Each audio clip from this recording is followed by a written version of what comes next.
What do you think? Should we start? Yeah, Well, welcome I'll start. everyone. And I'm gonna hand it over to Patty. Yeah. Well, good afternoon, everyone, and welcome to Fuel Your Day, a nutrition workshop for energy and wellness. This is our Slimdown fourth and final workshop of the year 2025. More to come. If you're interested in watching prior workshops, you can find them at Survivor TV on YouTube. Let me introduce myself. My name is Patty Murillo Casa. I am a retired New York City police officer, a 16-year cervical cancer survivor, and a Survivor ambassador. I am also Survivor wellness and fitness coach. I lead Survivor Slimdown and co-lead Survivor Espanol. Just a little bit about my credentials. I've been in the fitness and wellness space over a decade. I hold many specialty certification in various modalities, and recently I have obtained my certification as a wellness expert. I reside in New York City with my husband of 26 years, where I am a group fitness instructor, cancer exercise specialist, and a health advocate and educator. But enough about me. Let me introduce you to our amazing panel. We have our wonderful moderator, Carla Chavez. Carla is a civil engineer from Honduras. She's a cervical cancer and thyroid cancer survivor and a proud estimate. She's also a Survivor ambassador and co-leads the Survivor Espanol community. Carla is dedicated to making a difference for women both in her country and globally. And now our special guest, Susanna Choi. I love you, Susanna.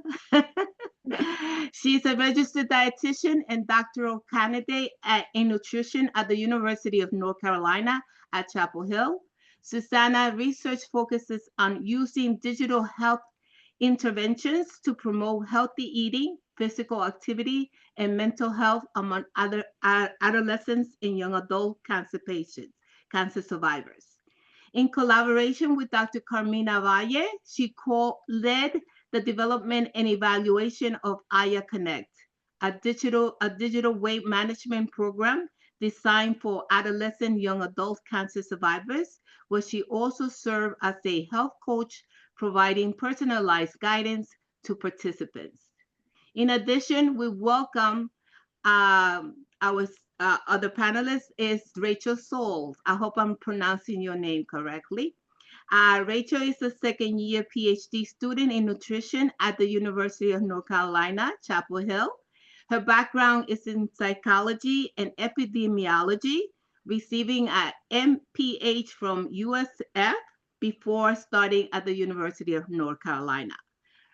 Rachel was a research coordinator at Moffitt Cancer Center for 3 years, working with patients with breast, colorectal, and hematological cancers.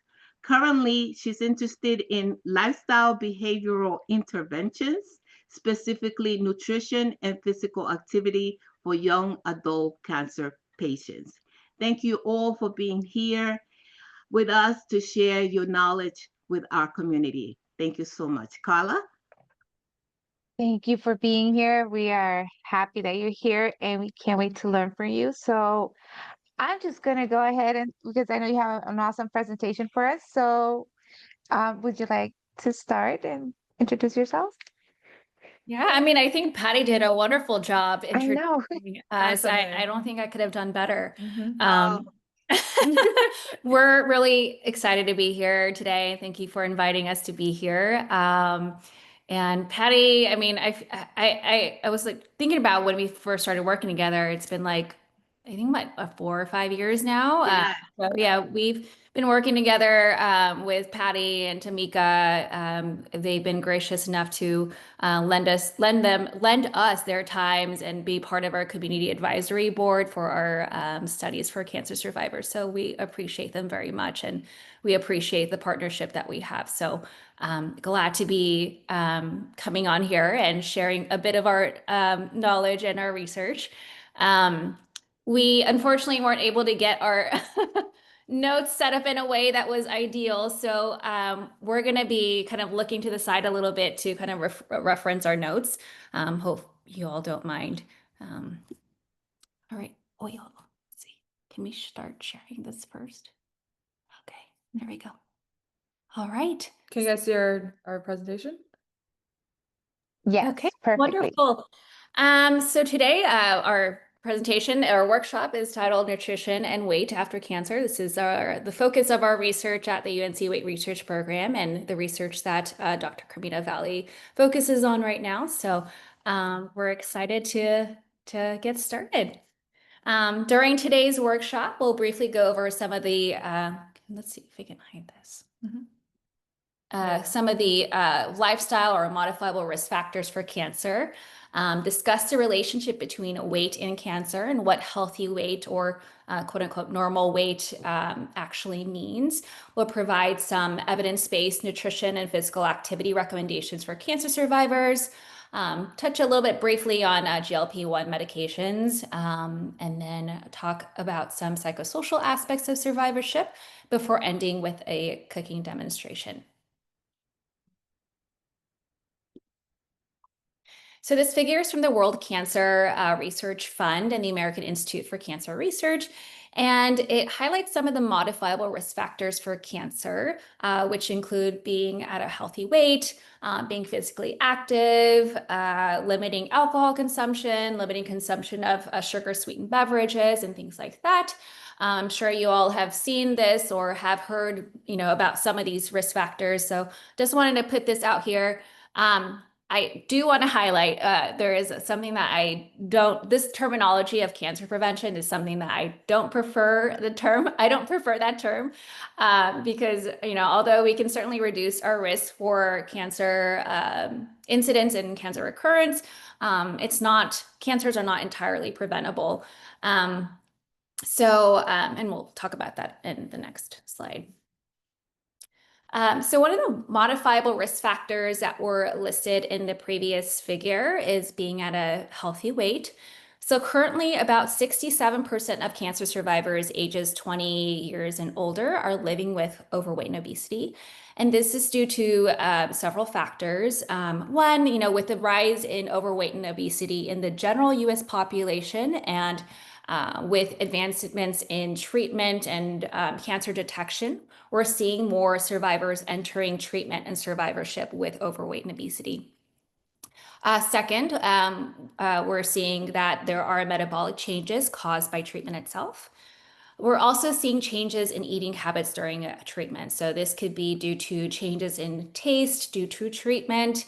Could also be due to oncologists telling their patients to, eat whatever they can during treatment. And we're seeing that a lot of these survivors tend to carry these new eating habits post-treatment or into survivorship.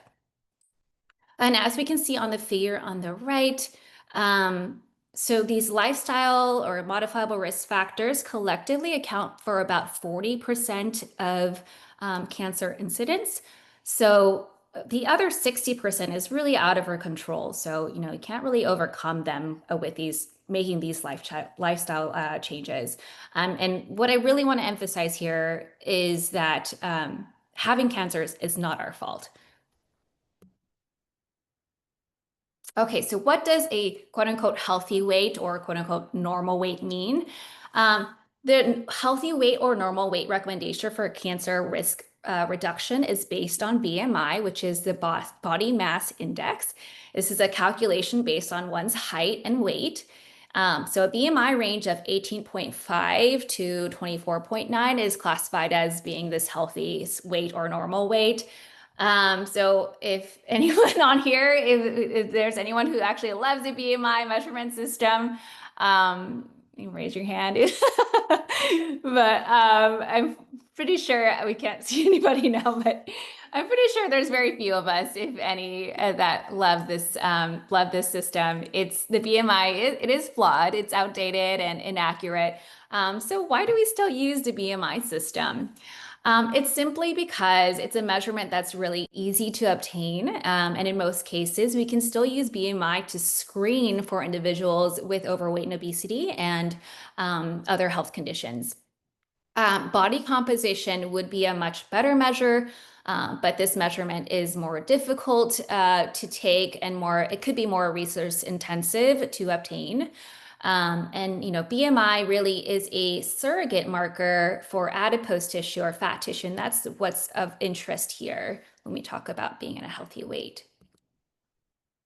So when we have an increase in or an excess of adipose tissue or fat tissue, what we're really talking about is that we're seeing an increase in these circulating factors that increase the risk for cancer. So these are sex steroid hormones, growth factors, adipose cytokines, and inflammatory factors. So it's not about like reaching the 24.9 BMI, but making nutrition and physical activity behavior changes to reduce adipose tissue and these circulating factors, and to maintain or grow lean body mass. So that's like your skeletal muscle mass and things like that. I threw this figure in to simply and just illustrate how complicated weight and weight change can be for us. It's influenced by our environment, cancer treatment, genetics, food security, and other social determinants of health here. And there's just a lot of things going on that are influencing our weight and our efforts for weight loss. So although we can't control a lot of these factors, we do have the ability to take action over our diet and physical activity, which will be the focus of our workshop today.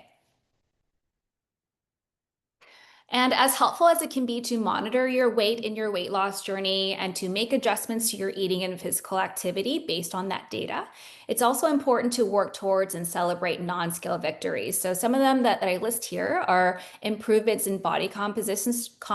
So this is something that we talked about. We want to improve or increase that lean muscle mass and reduce the fat mass.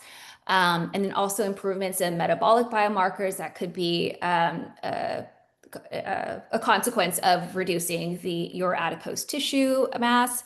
And then some other non-scale victories include your clothes feeling a little looser. You might notice that going up and down the stairs becomes easier. You're sleeping better. Your mood might be improving. You might be in less pain. You might also feel stronger. So those are all things to kind of be aware of as you make changes in your diet and physical activity and in your efforts to lose weight. All right. So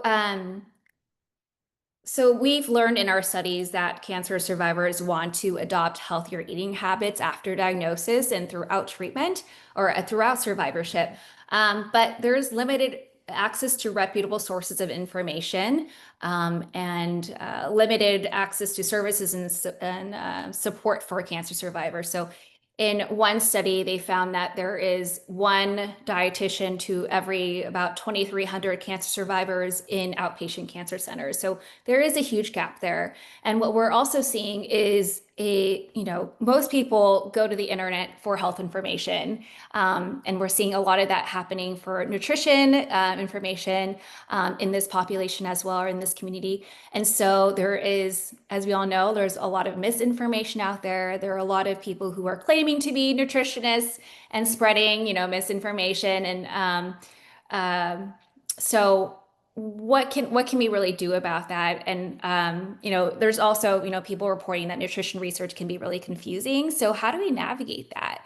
That's one of the challenges that we've heard from our study participants and in the research. So so we want to we want to acknowledge that nutrition research can be confusing, and we're here to demystify it for you. Okay. Why don't you go set up? Oh yeah, there was something in my notes that I forgot to mention, but here, what I did want to mention is that one of the goals in holding this workshop is to help demystify this information for you and to empower you to make decisions about your diet and physical health, physical activity that is based in evidence. So, all right, I'll let Rachel take over. All right, so we're just gonna change topics briefly and discuss nutrition and movement that are two major pillars that you can control to boost energy and improve your new normal. So let's break this down in terms of physical activity recommendations first. I'm sure plenty of you have heard that movement is medicine, and that motion is lotion in terms for cancer survivors. So the current recommendations, according to the National Cancer Institution, is to aim for 150 minutes of moderate to vigorous physical activity per week. And this includes a brisk walk or cycling, and then also adding 2 strength training sessions twice a week to maintain muscle and bone health. Moderate to vigorous physical activity is often used in this type of research, but isn't like super defined all the time. So this is any activity, any physical activity that raises your heart rate and breathing to a level that requires more than just you walking at a or shuttling along a very normal pace or just sitting down.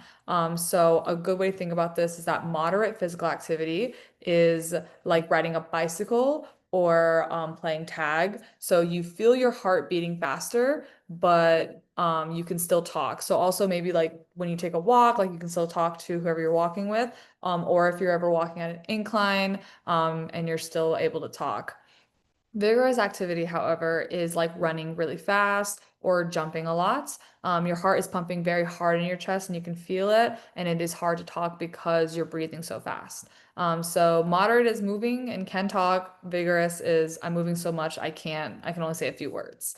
And so I want to preface saying that I know getting regular amounts of physical activity can be very stressful when you're a cancer survivor, and it can sound very overwhelming. So it's important to start slow and start small. Even just an extra 10 minutes can count, and progress is very gradual, and you should listen to your body. Okay.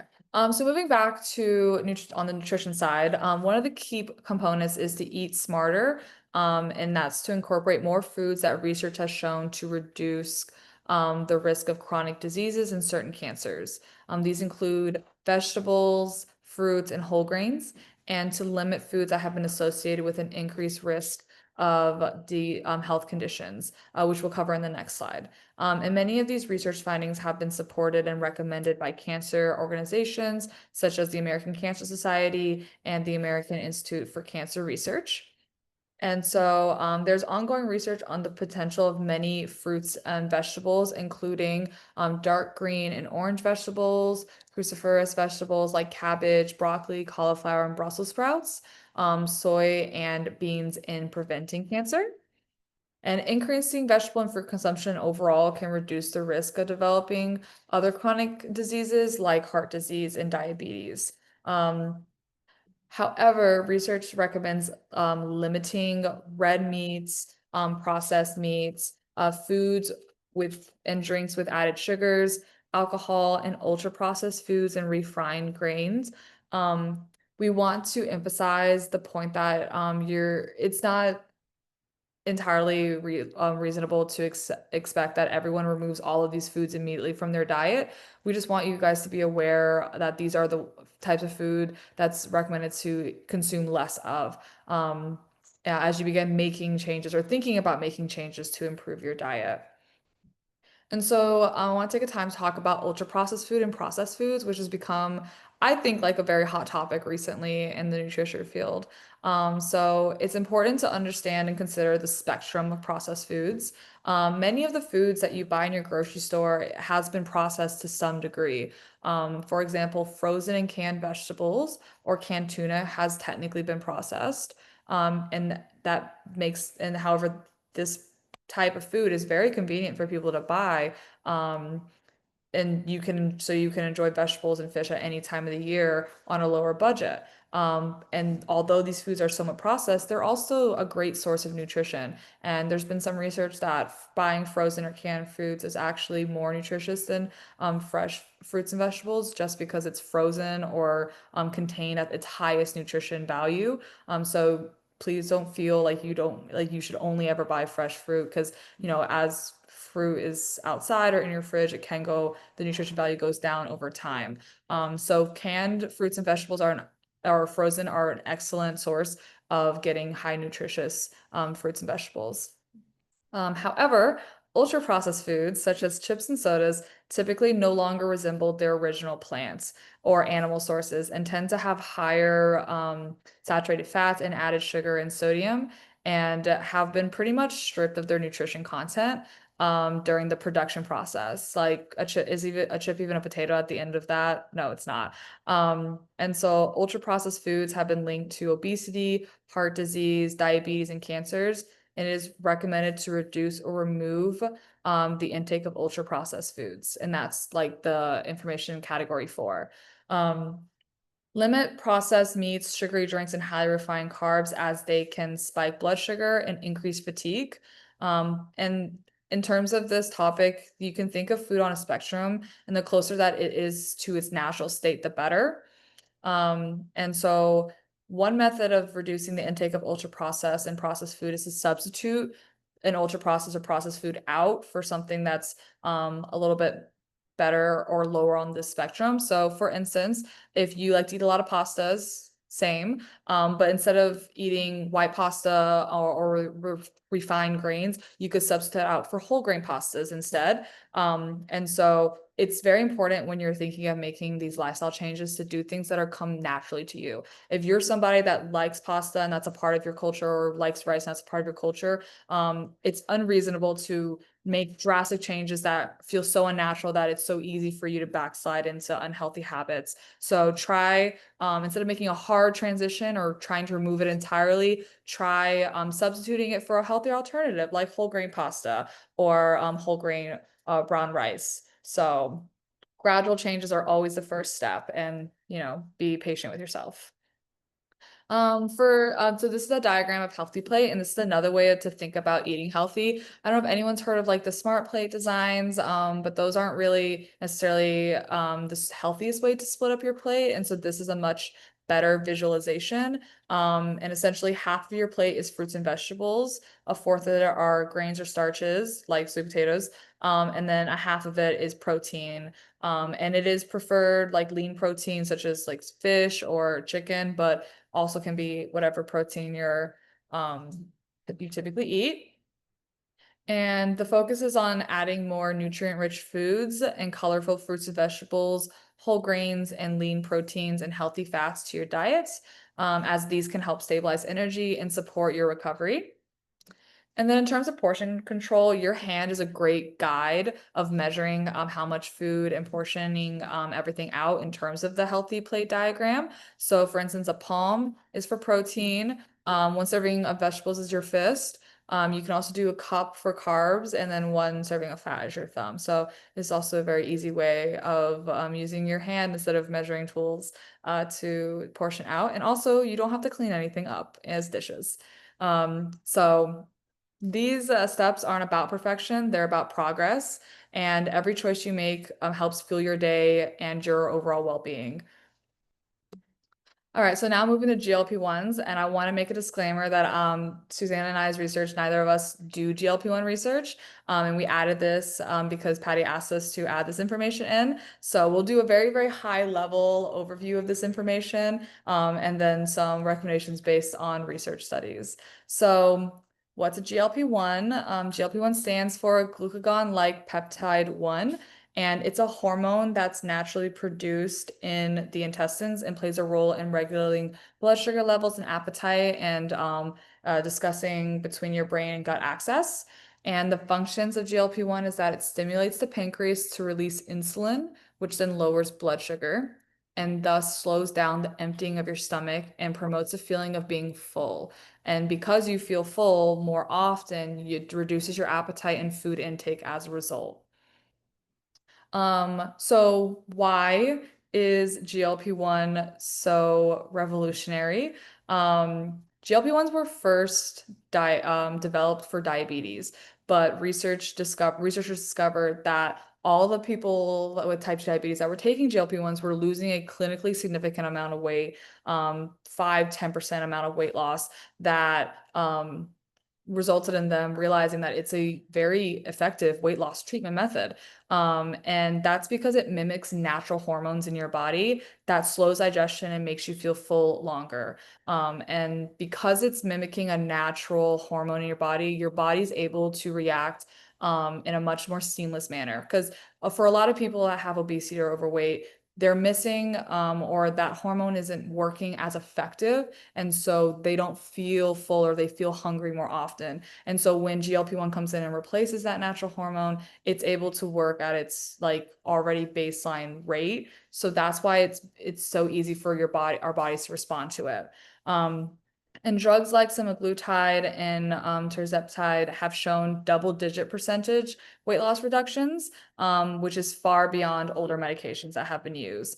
Plus, they can improve blood sugar, heart, and kidney health.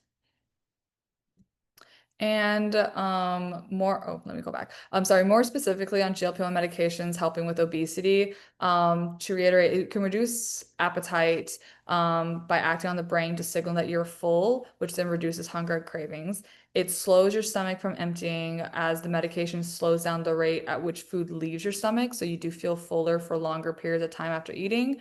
And it also can slow down digestion and reduce your appetite. So that way you feel less, you can eat smaller portions and feel satisfied with less food as a result.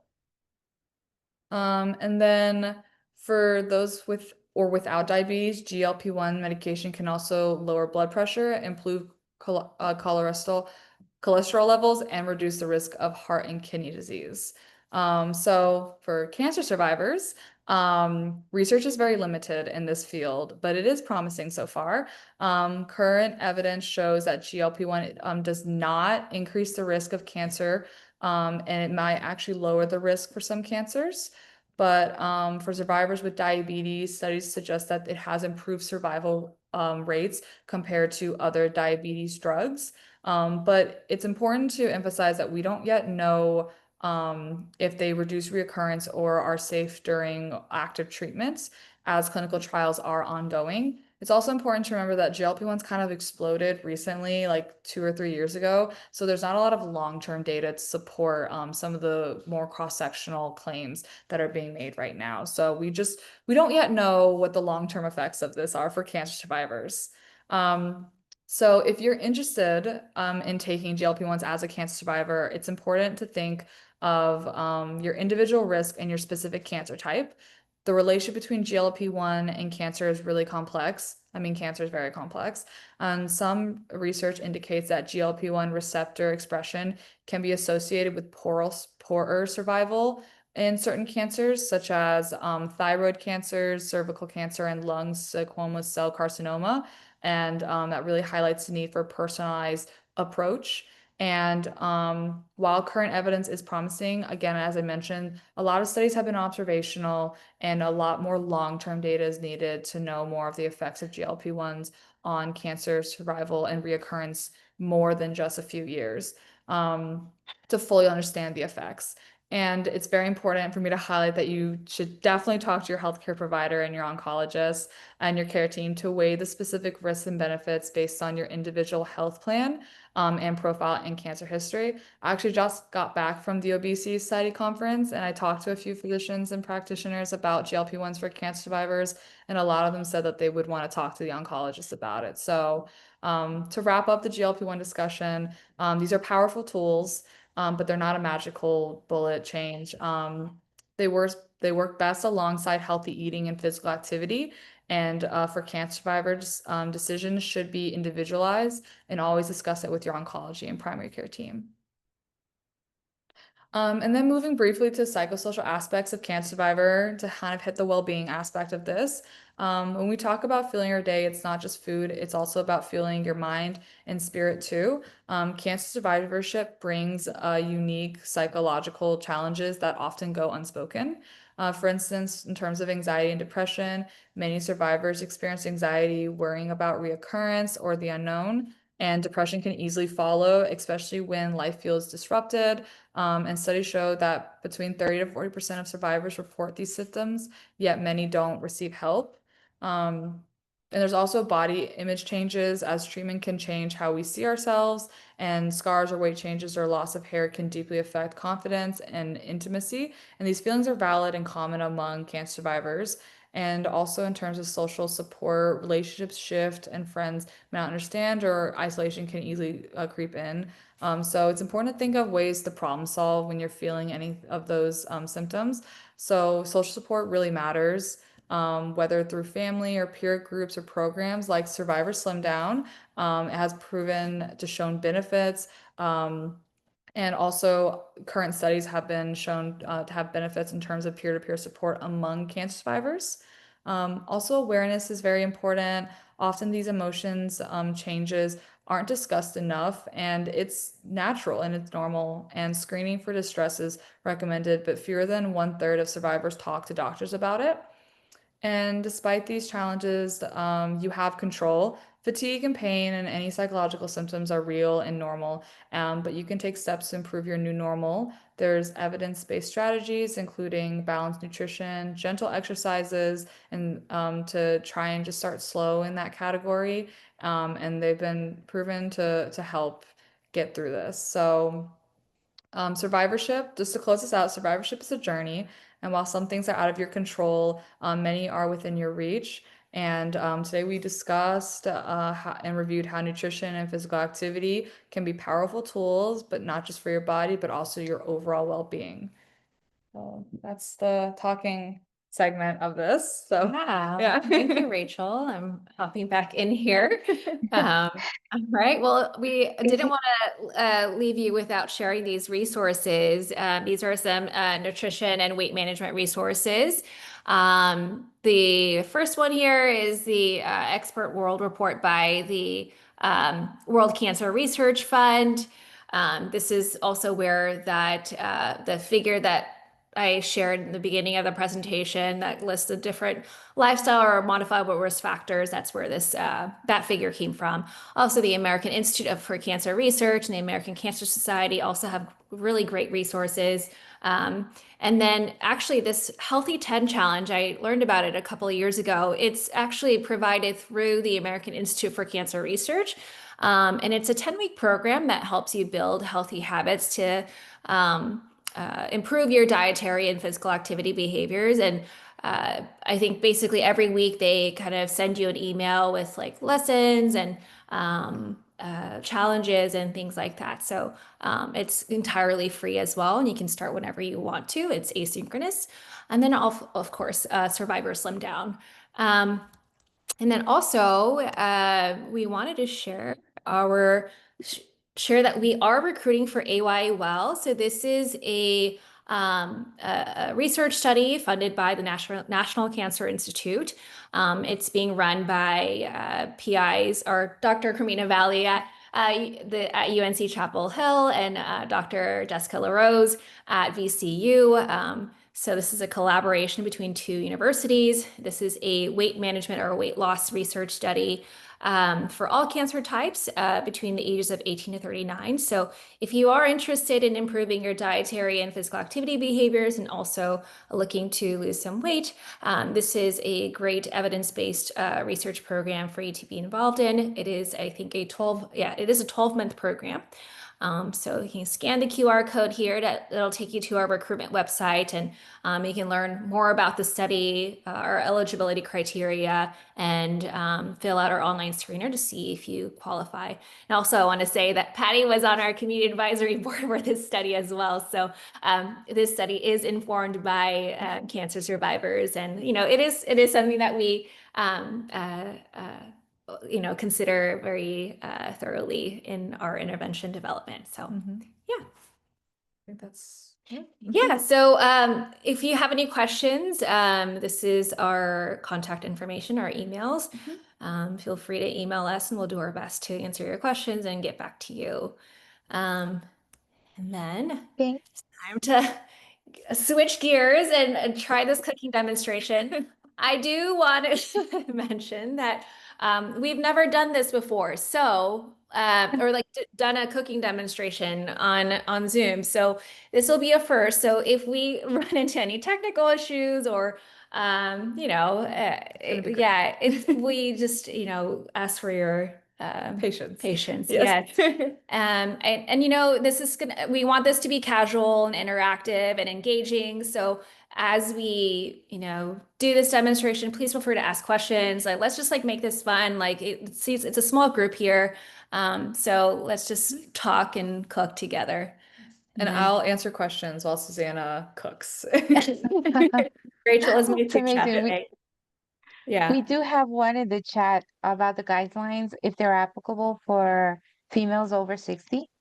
Yes, absolutely. Those are kind of standardized guidelines for all age ranges of cancer survivors. And it's important to recognize if it's really hard for you to hit like moderate to vigorous activity, then just doing like walking or not even a brisk pace is also a good first step. So start slow if you need to. Yeah. What was the question? It was if the NCI recommendations are for women over 60. 150 Yeah. minutes per Yeah. week, right? So that Mhm. means that everybody can do 150 minutes per week.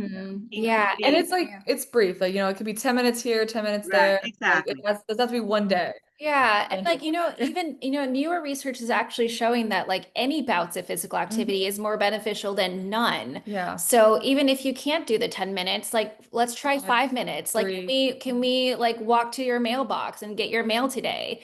Can we walk your dog a little bit farther today? So just like these little incremental like changes that you can make is way more beneficial than getting no physical activity. And there's a lot of research up and coming about like the harmful effects of just sedentary behavior. So just sitting on our butts all day. And it's so prevalent, right? Because a lot of us are working from home and a lot of us have desk or office jobs. So it's kind of hard to escape, but it is something that we want to try to be more mindful of. So Yeah. And actually some research has come out that the standing desk, if you are just standing very still, it is still considered sedentary. Oh, really? Just because you're still sitting still. So they're saying kind of like fidgeting while using the standing desk is probably like the best way to not be sedentary in that regard. So if you start fidgeting over here, you'll know why. Why? We're moving, yeah.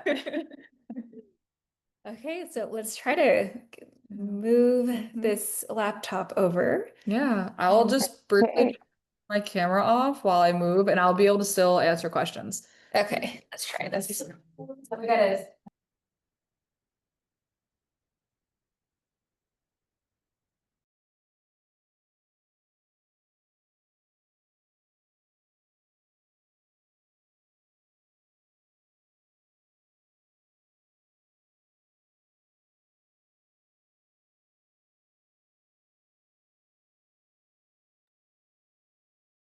Should we put Susanna as pinned or Rachel? There you go. Probably Susanna. Well, you know what? Susanna, okay. Both. Can we do both? Let's see. I'm sure. Later. Is it? Um, Let me check what it looks like.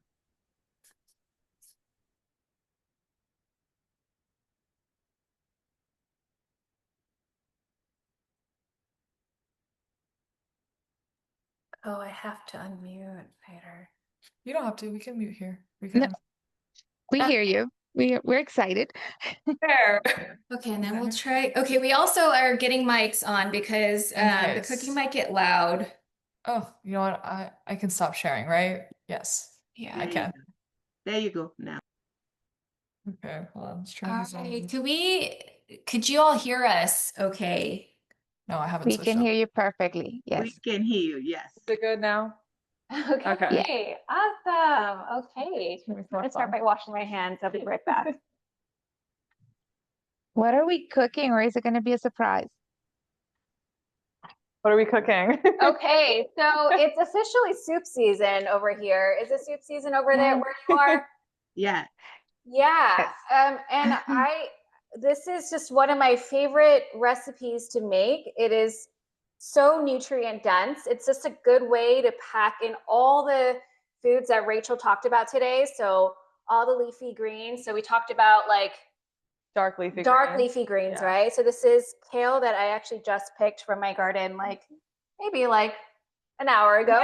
Yeah. And so like this, you know, it's a great way to eat a ton of veggies. So we got kale there. We got both the dino kale and the classic curly kale. And then leeks. Do people like leeks? Have people cooked with leeks before? Kale from your garden, nice. Yeah. Oh, hey, Tamika. Hi. Hi. You're here. Hi. Leeks are wonderful. So if you haven't cooked with leeks before, we actually have a cross section of one here. It looks like a really big green onion. Or celery. Yeah. Or celery. I never heard of that. But it's kind of like, it's like a denser, meatier version of green onion. It has all the yummy flavors of a green onion and an onion, but it's like, it's just the consistency of it is like just much tastier. But I do want to just throw out a quick tip for those who are trying to cook with leeks for the first time. Once you cut them in maybe like 2 to 3 inch long pieces, it's about this big when you get them from the store. Do a cross section this way, so like, you know, you're seeing, you can kind of flare them out like this, because leeks, they tend to trap a lot of like sand and dirt in between these layers. So by cutting it this way, and then, oh, here, that's a good angle. Or good, there we go. That's good. So by cutting it this way, it's easier to clean underwater and get all of the residue or the dirt and grime off. So yeah, I just wanted to share that little tidbit. Thanks. Okay, so honestly, this is kind of like also a great way to just like clean out your fridge or pantry. I happen to have a bunch of chickpeas in my pantry, so I cooked those the other day and just had them ready to go. But you know, canned, as Rachel mentioned, that's totally fine. I prefer to use like lighter legumes in this, because I'll show you, we're going to be blending this. And if you choose to use darker legumes, totally go for it. Trying to go for an aesthetic bowl here. So you'll see, that's why you're seeing me do this. But you know, like navy beans, kidney beans, all of those are wonderful, wonderful. Great source of fiber, great source of vegetarian protein. Lots of great things in there. Okay. I'm not making this vegetarian. I'm going to be adding some protein. So here I have some ground chicken that I've already seasoned with salt, and I threw in some random seasonings. So dried oregano, what else did I put in? Dried basil, perhaps. That's probably it. But you want to marinate your meats. Oh, great. Yes. Yes, wonderful. So you want to marinate your protein a little bit ahead of time. Maybe you can do it like the night before, or just like maybe an hour before, so that it penetrates and you can get that extra flavor. So in the veggie soup, you want different things to, like, you want to be able to taste different things. You don't want everything to kind of like just, you know, taste all the same. You want to kind of emphasize the different ingredients. Okay, so, and then I have here some garlic. Minced garlic. Minced garlic. Okay, so let's get started. So let's see. Get that started. I'm gonna wait for this to get warm, and feel free to put any questions in the chat while this warms up. I'm using canola oil. I know, so there's, oh my gosh, with this presidency, temperature. Okay, so here I'm not using open flame. I'm using an induction stove. So it gives me a specific temperature here, but I don't really cook with this very often. It's at 425 degrees. I feel like that's high. Like we're medium. Like maybe a little bit closer to high. Yeah, medium high. If you want to brown, we're gonna first brown the meat, and then we're gonna take it out. Yes. Yeah, good medium high. Yep. So I'm using canola oil. It is, I used cold pressed canola oil. Processed oils can be, you know, a little bit more problematic, but cold pressed canola oil in general is high in omega-3 fatty acids, which is a great source of fat. You know, when we talk about omega-3s, you think about like, you know, seafood sources and things like that, but there's a lot of plant sources, and canola oil is one of the oils that are, or plant-based sources that are higher in omega-3s. But you want to find one that hasn't been ultra processed or processed with like different chemicals and stuff to extract the oils. So we are using, Tamika, we're using ground chicken here. So hopefully that's hot enough to get us here, but maybe we'll get a little warmer. It's hot enough, I think. I can hear the. Yeah, it was wet on the bottom. Oh, perhaps. Yes. Yeah. Let's just throw it in. See if we get a sizzle. Oh, that's nice.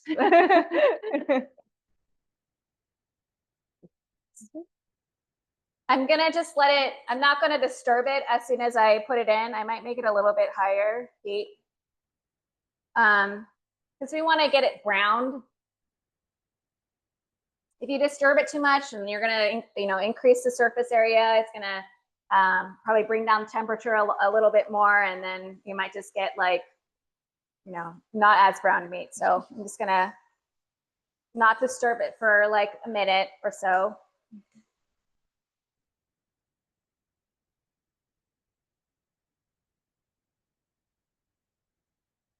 How many pounds? This is 1 pound of ground chicken. So this is just one of those packs you buy at the grocery store. They tend to come in 1 pound packs. Measurements, yeah. Measurements, yeah. Are there any other lean protein that you can use instead, like turkey? Yeah, turkey is great. Yeah, turkey's great. Yeah. All right, any like lean lean meats. So I mean, if you really want to, like really lean, like ground beef is also another option. But if we're trying to think about like reducing consumption of red meats, then you know, white meats is a way to go. Yes. Is it tofu? Oh, tofu's great. Yeah. Let me just get a.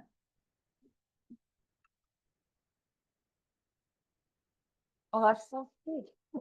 It's hot.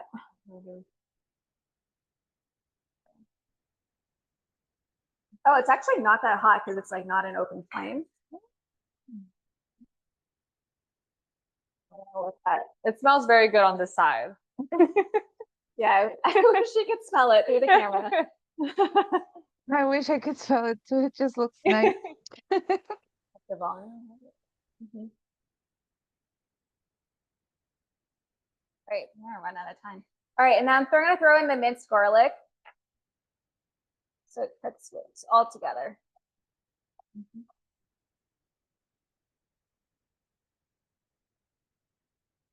We have like the list of ingredients. 10 minutes left. Okay, in the interest of time, I'm gonna try to speed this up. Okay, we just wanted to get the meat browned. It doesn't have to be cooked all the way through because we're gonna toss this back into the soup. So I'm gonna scoop it out for now.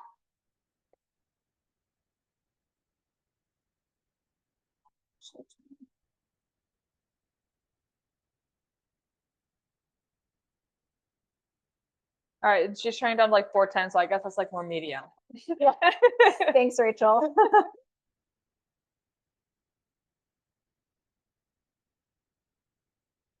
All right.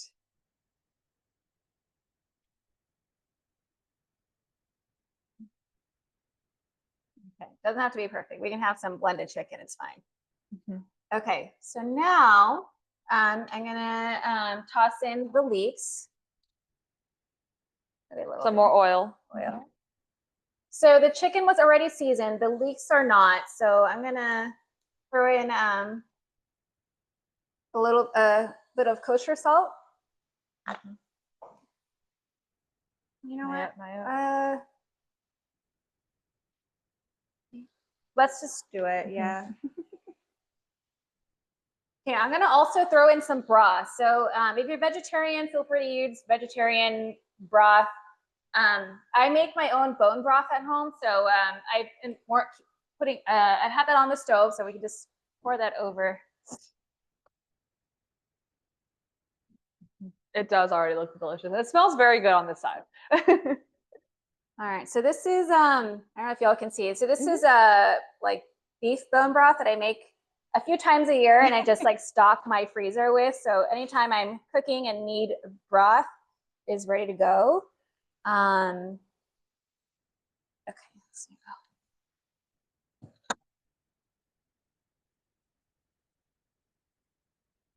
Let's see. Let's hope that boils quickly. And I'm actually going to throw in even more veggies because this has room for more. And please notice that it's like we're measuring with our hearts. Yeah, because it looks delicious already. Thank you. Good thing you guys can't taste it. I'm just kidding. No, it's gonna be great. You know, thankfully, this is one of the. I mean, this might be surprising, but this is something that my kids actually enjoy eating, even though it's incredibly green. And I will show you in a bit how they like to enjoy it. What kind of broth should I use if I don't make my own? Any broth you buy at a grocery store, you can also just use water. So water is fine, like, you know, vegetable broth, chicken broth, all of that is good. Yeah. I'll wait for this to come to a boil. Get it to cook more. Just stuff this with as much veggies as you can. It looks pretty good, does it? It just looks green in the picture, but I wish you could smell this. It smells. We smell, you know, the garlic, the chicken, and all the fragrances from the spices that kind of developed and bloomed in the oil.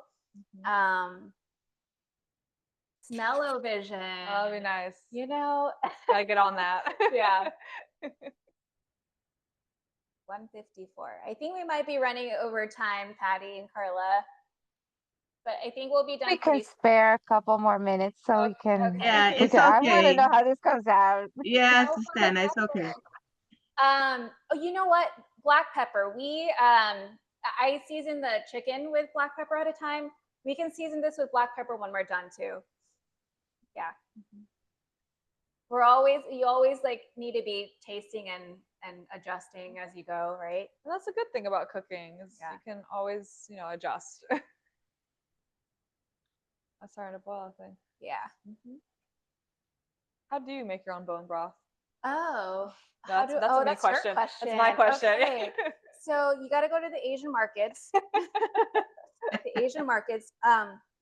So there's this dish, Korean dish, where you boil a bunch of like beef like backbones.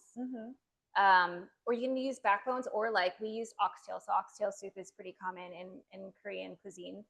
And we will boil those bones for like 24, 48 hours.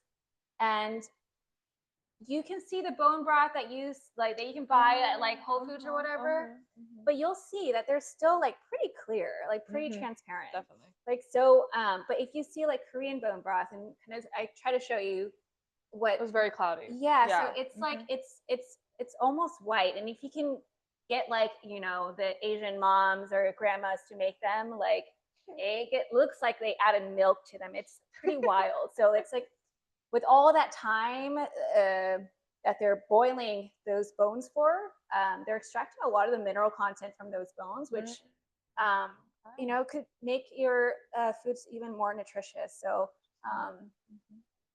it's a soup that we eat when if we want to, or recovering from something. Yes. All right, so it looks like the soup is at a boil. So what I'm gonna do is I'm gonna transfer most of the leafy greens into a blender with the chickpeas.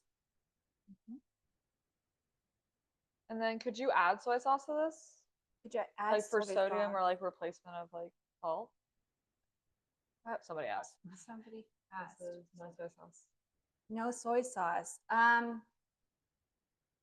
I personally wouldn't add soy sauce to this. You can if you want to. It is that's a flavor quite that you overpowering, though. I like. say, yeah. And then also you'll notice that if you do add soy sauce, you'll see the color of this soup once I blend it.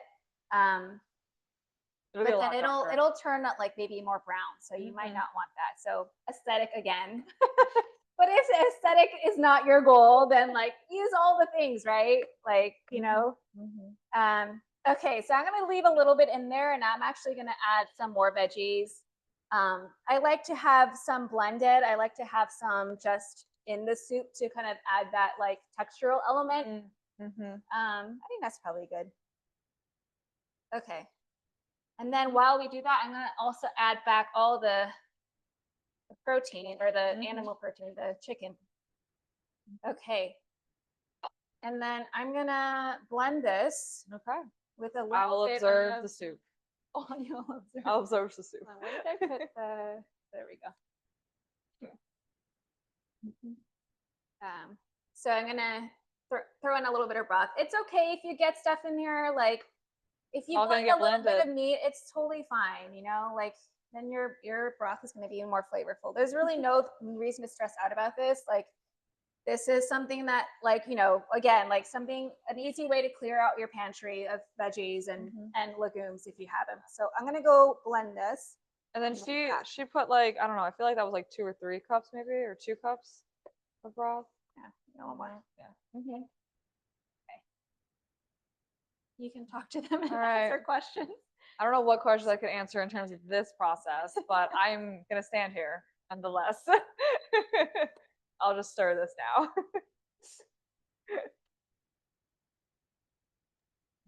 Looking pretty good. I'm hungry now. It smells very good. It might be loud. Like, Sorry. oh, the blender might be a little loud. Too much. I wonder if I can.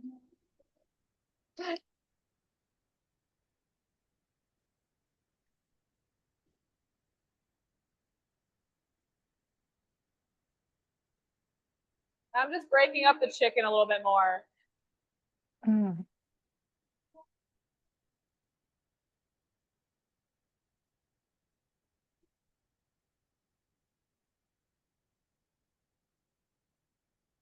Oh.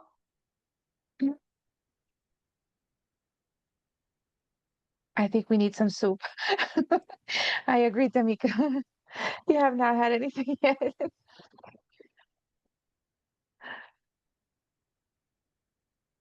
That looks She's so just over there good. blending.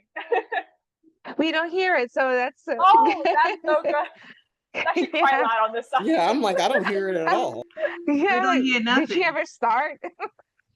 I We know. were I like thought she excited and left. waiting. Yeah.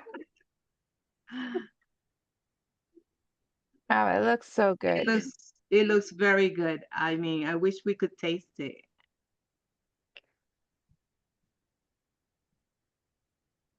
Oh, rice. Tia says about accompanying the dish with rice. That'd be a good idea. Yeah, Um, a little rice if you want. I love rice. Rice is also another part of our soups. We always have our soup and a big bowl of rice with it. Not too much rice, Carla. Not too much rice. I know. I shouldn't Patty. have said that in Survivor Slimdown, but I do love rice. Sorry, I can't all the way hear everybody. Sorry. That's okay. Yvette, I love chickpeas, especially air fried chickpeas. Oh my God, so good. Oh, That's yeah. Air fried. They asked how many It's servings so good. I'm telling Oh, you. let's see. I didn't I've know that never existed. tried That's that. I would say like 8 servings at Okay, least. this will probably make 8 servings. And then how about accompanying with some brown rice with this dish? Do you think that would Oh, be good? yeah, that's great. But we like, yeah, that's great. Brown rice is great. In our house we love bread. So the kids like to eat this with I like to buy a whole wheat sourdough. So I'll show you Oh, how we eat sourdough, it here. Yeah. Yeah. All right, And so then here's canned chickpeas is perfectly fine. so I'm just gonna throw in the blended chickpeas and kale and all the good stuff. Yeah. Does it beautiful come out sauce. like a paste, Susanna? Yeah, well, it depends. I mean, I added It's a little thick. it's but not it's too thick, What but did like you put it something in depends there on- though? Because the color changed.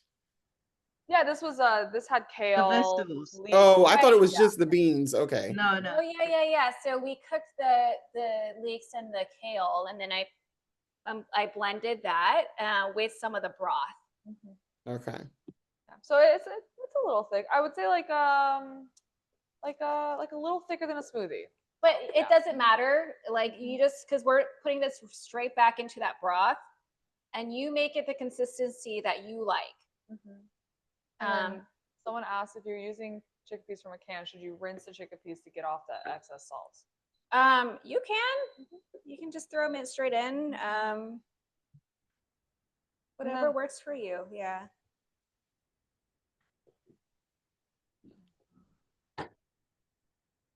This is a pretty color, right?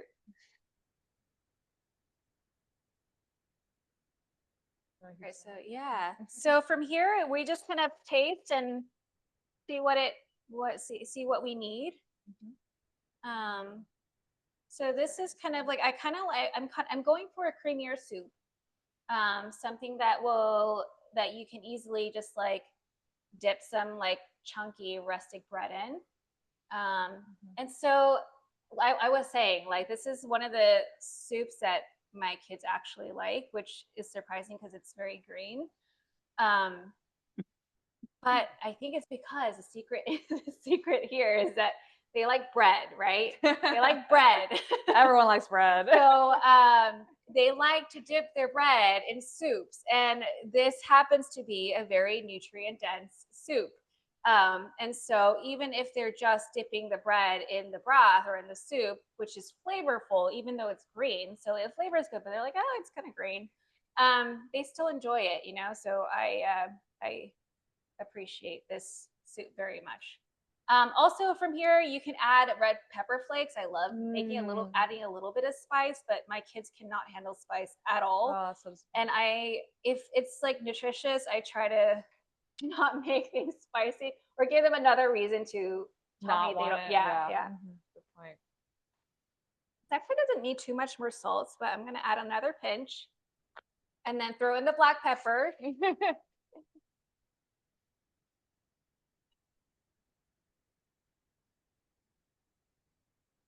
Okay, we are basically done, everybody. So we're gonna just stir this and plate. Yeah. So go Right over. and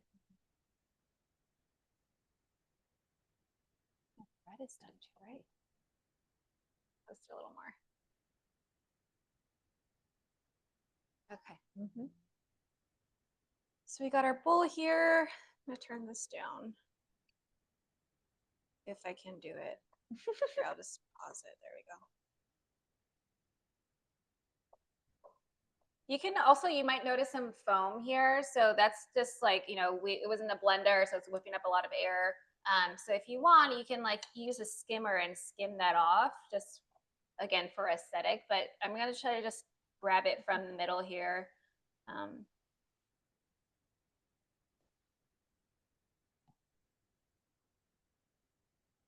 I actually prefer it a little bit thicker, so I Can always let it simmer.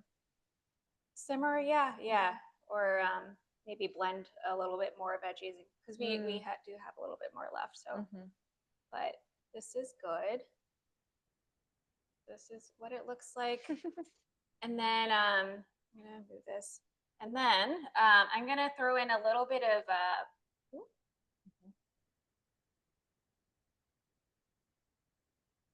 this is Greek yogurt that I thinned out with a little bit of milk, just for, again, aesthetic. Nice way to easily add a little bit of probiotic as well. So instead of your sour cream or heavy cream, this is something that you can add instead. So, you know, just going around. Aw, it's very pretty. Looks pretty. Looks Yeah. pretty. Thank you. And then also, if you want some high quality extra virgin olive oil, a lot of phytochemicals, great stuff in here. Just a little dash of that. And then your Fancy bread.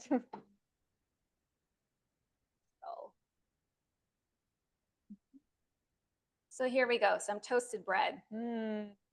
Okay, so this is soup season. Very easy to make. You just throw things in, blend it all up, use whatever you have in your pantry.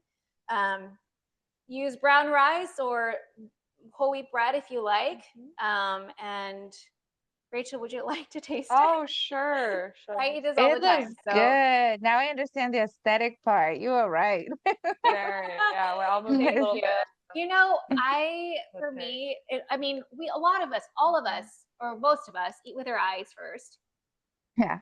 And so It's very good. if you can make healthy, nutritious food look good and make, kind of like dress it up a little bit. Like, if you're going to a nice restaurant, a lot of those dishes are plated really well. It adds the ambiance and you're like, hey, like this feels good. It feels nice to like eat some fancy food. If we can make our nutritious food at home eat just that way as well, dress it up, add that like visual element, it just makes it a little bit more enjoyable. Yeah. That's something that I'm trying to research, but like trying to like add a little bit more enjoyment into healthy behaviors is really important. So. And it tastes delicious. I don't even think I'm eating vegetables right now. Yummy. That's It great. looks delicious. Susanna, maybe you could write to me the ingredients so when I send the recording back, I could send them the recipe. Is that okay? Sure. Yeah, because everybody wants to bake the soup. I'm mean, Yeah, we want to try it. I'm so glad. It's really easy and a great way to get in a lot of nutrition. And you're in a single meal. Yeah. Yeah. You I get even all want to three. make it to myself. So, You got It's healthy, amazing. healthy just write vegetables, the ingredients and how much and whatever, and I'll be able to send that to them because Sounds they great. want to make it. They want to. Well, send me your pictures after you make it too. Make sure it's Okay. aesthetic. Yeah. Sure thing. All right. Well, this was really enjoyable. Thanks so Oh much. my God, you're so good. You're so good. You Yeah. don't know. Everybody is texting me that they love the webinar, that you love the information, the cooking, right, Carla? Yeah, and when she means everyone, it's mostly me too. I just really want to make that soup. It looks so good. And thank you. This was amazing. All right. Before we go, we have prizes to give Yes. out, right? Carla, you ready? But I don't want to even take off the pin of the screen. It looks so nice. Such a pretty green. We'll take a picture too. I'm sorry to remove I it, know, but it's I mean, it's amazing. Let me share. Can everyone see the random picker? Yes. Yes? Yes, we can see Is it. everyone's name there? Just let me know, please, because I'm not sure. Is everyone's name there? Not speak now? Yes. Okay, Right? so do you want to show Patty our first prize? Oh yeah, our Because first we have prize. two. Can you see me? Yes. It's nutrition made easy, simple solutions to feel your best, both inside and out by Soila Dixby. She's one of my nutrition teachers. So she wrote a book. So I can't see Awesome. it. So that will be the first one. Go ahead. Okay, so drum roll, everyone ready? Let's go. Yeah.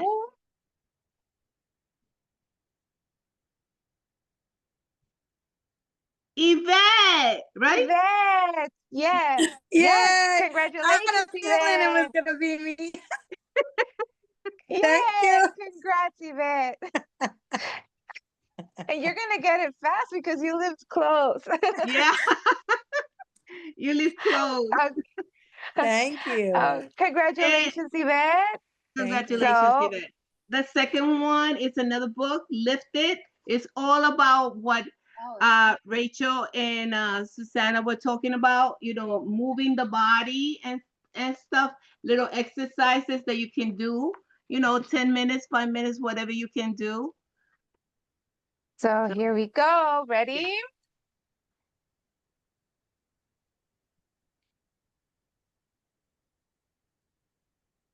Morgan! Morgan. Spin again, you guys. Spin again. Okay. Spin again? Oh, she wants you to No. spin again. Okay, all right. Okay. No problem. Okay. She has me. Morgan, oh, Oh, Amal. funny. Amal? Is she here? Yes, Amal. Is she on? Yay. Yay! Is she here? Congratulations. Oh, congratulations, both of you. I'll get in touch with you to get your address so I can send it to you. Okay, no problem. And I want to thank Susanna and Rachel. You were wonderful, wonderful Thank with you. the information. And forget the soup. Like I want some of that Yeah. soup. Very good. And I want to Come over specifically that soup. anytime, Patty. Huh? Come over anytime, Patty. Yes. So No, thank you so much. thank you Thank so you much, all. everybody. Thanks for having us. Thank you so much for Uh, coming and for the information. So good, everything. So if I don't see and you, happy holidays, Susanna and Happy Rachel. holidays. Yes. Happy holidays. And happy holiday. and we'll have you back. That's for sure. Yes. Looking forward to it. All right, guys. Thanks Thank you so so much. much. Bye. Bye. Bye. Thank you.